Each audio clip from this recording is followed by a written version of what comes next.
Hi everybody, and welcome to our module on hypersensitivity disorders. Let's start by talking about some of the terminology used to describe some forms of allergic skin reactions.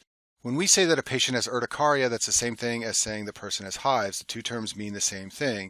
And urticaria is a specific type of allergic skin reaction we'll talk about in a minute. It's usually itchy, and on the skin you see raised wheals, and you can also see angioedema. Angioedema refers to deep mucocutaneous swelling. This is a picture of a child here with angioedema around her eye, and angioedema is often a component of urticaria. So now let's talk about urticaria. This is a classic allergic skin reaction. Some people will develop urticaria when they eat certain foods. Some people will develop it as a reaction to medications. In some cases, the trigger can never be determined. It's usually caused by mast cell degranulation. It's an example of a type 1 hypersensitivity reaction where an antigen binds to IgE antibodies on mast cells and histamine is released. And I've bolded histamine because it's high yield to remember that this is a major player in the cause of urticaria. In terms of the skin, it's high yield to know that there are no changes to the epidermis in urticaria. This is entirely a dermal problem. Remember, your blood vessels are located in the dermis, so what happens in urticaria is those blood vessels become leaky, and that leads to dermal edema. In addition, lymph vessels will dilate to drain the fluid from the dermis, and so the combination of dermal edema and dilated lymph vessels leads to urticaria. And this is a picture of urticaria on the screen here. All of these skin changes are being caused by dermal swelling, and so you have these raised wheals like seen in this picture here, and it's very itchy. Those are the classic findings in urticaria. Urticaria is usually an acute condition that is self-limited. Remember, it's a type 1 hypersensitivity reaction, so it occurs quickly and acutely following exposure to a trigger. It then usually wanes over time and resolves within a few days or weeks. And you can treat urticaria with drugs, and the drugs that are used should make sense to you. So antihistamines are used to block the effects of histamine, and steroids are used to knock down the immune response. In many cases, urticaria occurs by itself, but it can also occur as one component of anaphylaxis. Anaphylaxis is a systemic and potentially life-threatening type 1 hypersensitivity reaction. And most people who have anaphylaxis in response to some trigger have urticaria as a component of that anaphylaxis. But in addition to the skin findings of urticaria, they will have wheezing from bronchoconstriction. There can be swelling of the mucosa, especially the lips and the tongue, and this can be life-threatening. There can also be hypotension and syncope. These are features of anaphylactic shock. Now let's talk about atopic dermatitis, which is also called eczema. This is a chronic disorder, so different from the acute disorder urticaria, and it involves flares of skin findings followed by remission. This is also a hypersensitivity inflammatory disorder. However, the pathogenesis is complex and poorly understood. It involves T cells, it involves cytokines. They aren't going to ask you about this on your boards. You don't need to know what type of hypersensitivity reaction it is, and that's because the researchers who study this condition still don't fully understand.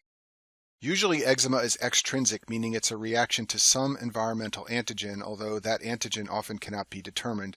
There is a less common form which is intrinsic, an intrinsic response of the body against the skin. Eczema usually occurs in children, and it presents as a red, itchy rash on the skin. We'll talk more about that in a minute, but this is a picture of a child who has eczema on the forearm, and the child has been scratching it, so there are scratch marks present. There are a couple of special clinical features of eczema that you need to know for step 1. First of all, over 80% of patients with eczema have increased levels of serum IgE, and 70% of patients have a family history of atopic diseases. Eczema commonly co-occurs with other allergic disorders like allergic rhinitis and asthma. This is sometimes called the atopic march. So a family history of eczema or one of these disorders is very common in patients with atopic dermatitis. And then finally, it's super high yield to know about the protein filaggrin. This is a protein of the stratum corneum, and patients who are deficient in filaggrin have an impaired skin barrier. And patients with filaggrin gene mutations have been found to have about a 4-time increase in the risk of eczema compared to patients without a filaggrin gene mutation.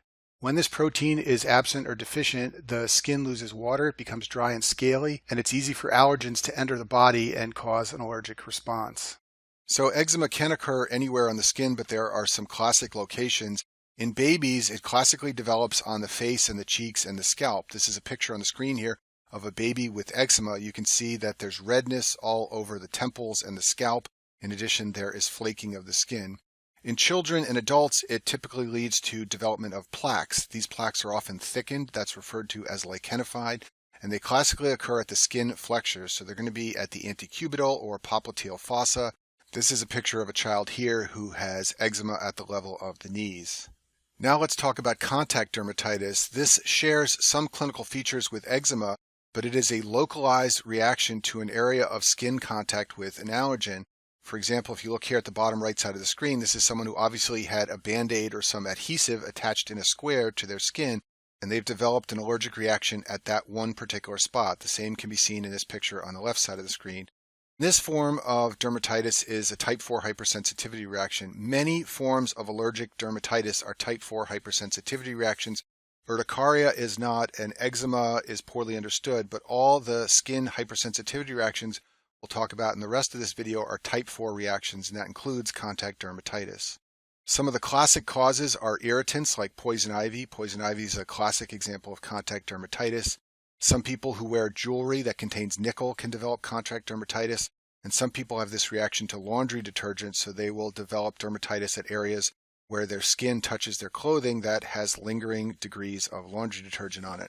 The treatment is to remove the irritant. That's the easiest way to treat it, but if that doesn't work or if the dermatitis is severe, steroids can be used. And especially in some patients who have severe cases of poison ivy, steroids are necessary to limit the itching and the skin rash. So now let's talk about drug rashes. So some patients who have skin reactions to drugs will develop urticaria like we talked about earlier. Very soon after they take the medication, they will have a skin eruption that is itchy. It consists of wheals and dermal edema. Those patients are having urticaria. But many other patients have a delayed development of a drug rash. This is called a non-immediate reaction to the drug. It's best described with some penicillin antibiotics. These patients develop a rash days or weeks after starting the drug. The rash is maculopapular. Sometimes it's itchy, but it can also be not itchy. And there are no signs of systemic symptoms or systemic reaction to the drug, things like fever or wheezing or joint pain. So what these patients are having is a type 4 T-cell mediated hypersensitivity reaction to the drug. And the way you know that is that it occurs days or weeks later. There's no way this is going to be a type 1 hypersensitivity reaction if it starts 2 weeks after the patient took penicillin. That is a non-immediate drug rash, and these are actually common, in fact, in many cases more common than urticaria after taking a drug. If you want to know more about this, I've put a listing of a paper down at the bottom of the screen. Drug rashes are relatively common. What's less common but much more dangerous is the Stevens-Johnson syndrome. This is a severe skin reaction. It's also a type 4 hypersensitivity reaction. In addition to the skin, it may also involve the mucous membranes like those inside the mouth or in the genital tract. It is usually triggered by drugs, so it is also a form of a drug reaction in most cases. And the hallmark is necrosis of the epidermis. Basically what happens is patients lose their epidermal layer of their skin. And that's why this is so dangerous. When you lose your epidermis, you're prone to infections and you become dehydrated because you lose water. And that's how people can die when they have Stevens-Johnson syndrome.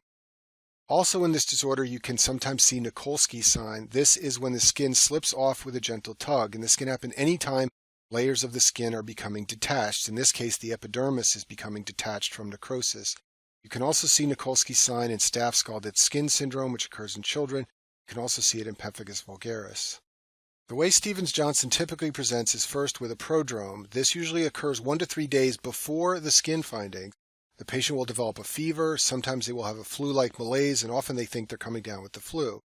Then the skin lesions will begin classically on the face or chest, and it's high yield to remember this so you can recognize Stevens-Johnson in a board question. From the face or the chest, the lesions spread symmetrically. The patient can first develop red, tender skin. Remember, the epidermis is undergoing necrosis. These lesions can progress to vesicles or bullae, and eventually there will be sloughing of the skin. That's the hallmark of this disorder. Shown on the screen is a picture of a man with Stevens-Johnson syndrome, and you can see all these patches on his face where the epidermis has fallen off. And like I said before, the mucous membranes, like those in the mouth or the genital tract, are involved in 90% of cases. When Stevens-Johnson syndrome affects more than 30% of the skin, it's called toxic epidermal necrolysis. This is a severe form of Stevens-Johnson where more than 30% of the skin is involved. If it's less than 30%, then it's called Stevens-Johnson. Both of these disorders carry a very high mortality. The mortality for Stevens-Johnson syndrome is up to 5%, and for toxic epidermal necrolysis, it's greater than 25%. And this is all because of losing your epidermis, becoming prone to infections, and losing water because you've lost the skin barrier. Our last hypersensitivity disorder of the skin is erythema multiforme. This is a skin disorder that is a hypersensitivity reaction to infections, most commonly in 90% of cases. It is classically described as following herpes simplex virus infection. This is the most common trigger for erythema multiforme. Less common is mycoplasma pneumonia, especially if it occurs in children. There are a number of other triggers that have been described. For board exams, it's usually going to be someone who has herpes simplex, but this disorder has also been described in patients who take sulfa drugs or NSAIDs or the anti-epileptic medicine phenytoin. It's also been described as triggered by cancers and some autoimmune diseases. The pathogenesis of this disorder is unclear. Most of the data come from the herpes simplex related cases, which, as I told you, are the most common. From those data, this is considered to be a cell-mediated type 4 autoimmune reaction that is triggered by viral antigens in the keratinocytes. And remember what I told you earlier, most of these hypersensitivity skin reactions are type 4. There are just a few exceptions like urticaria. Erythema multiforme gets its name because it involves red lesions, that's why it's called erythema, and the lesions have many different forms, that's why it's called multiforme. Patients with this disorder can develop macules or papules or vesicles or many different forms of skin lesions. The lesions are usually similar for one particular patient, but they differ between patients. That's why it's called multiforme. The hallmark of this disorder is the target lesion. This is a picture of one right here. A target lesion has a dark, dusky central area and it's surrounded by rings. If you look closely at this picture, it's dark in the middle, surrounded by a lighter color ring, and sometimes there can even be multiple different colors to the rings. So patients with erythema multiforme can have lots of different lesions, but usually somewhere among those lesions you will find one or more of these target lesions, and especially in a board question, they're going to describe one or several target lesions to let you know this is a case of erythema multiforme. This disorder usually has a symmetrical distribution, and it classically starts on the extensor surfaces of the acral extremities.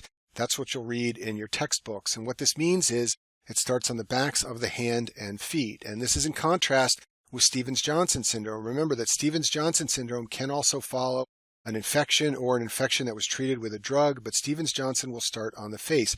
This will usually start on the hands or feet, and it will be symmetrical, but then it will spread to the center of the body. This is called centripetal spread. And it may involve the mucous membrane, so just like Stevens-Johnson syndrome, there can be involvement of the mouth, potentially even the eyes or the genitals. These mucous membranes will develop redness, that's erythema. There can be painful erosions, and sometimes there can even be bullae. So the typical case is going to be a patient who develops an acute eruption of oral or genital herpes simplex virus infection or some other trigger. The erythema multiforme skin eruption will occur a few days to 2 weeks later.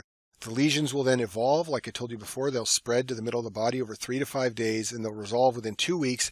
This disorder requires no treatment in most cases. In rare, severe cases, is treated with steroids or some other types of drugs. And that concludes our video on hypersensitivity skin disorders.